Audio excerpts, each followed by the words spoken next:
Governor Jay Inslee isn't very articulate or reasonable or intelligent or inspiring, or you get the point.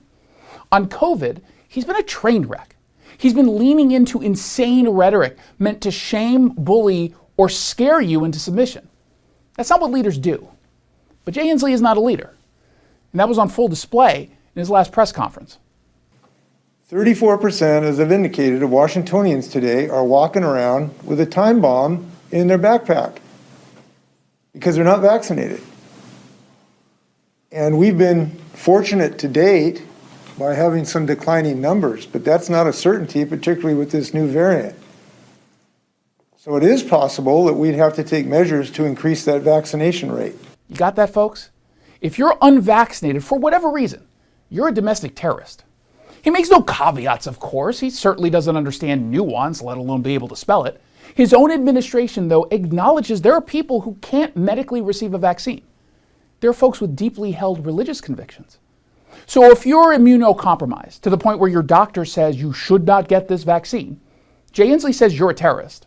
If you're a devout Muslim, a religious group that is more hesitant on the vaccine than the general population in this country, and you don't want to get that vaccine, well, you're walking around with a bomb in your backpack. Didn't Congresswoman Lauren Boebert get in trouble for comments like that? But Jay Inslee is a Democrat, of course, so he gets a pass. Now, his office tells me that it was an unscripted moment. When asked twice if he regrets that divisive and uninformed comment, his office just didn't reply. So what's the point of this language? It's obviously not going to get to inspire people into the vaccine, but this kind of childish behavior, it's nothing new for our governor. He throws fits when he's challenged in any way. But there was also another moment during his press conference that was just kind of odd. Check this out. But right now, what we're trying to focus on what the real danger is, which is people who are walking around exposed. And I heard somebody the other day say this, and I think it's probably correct. In the next several months, or maybe the next year, you're either going to have had COVID, you're going to have a vaccination, or you're going to be dead. That's what the situation is. Okay, wow. You'll either have COVID and have recovered, get vaccinated and just happen to not get COVID, or you'll be dead. Now, of course, we'll ignore the fact that you can, in fact, get COVID while being vaccinated.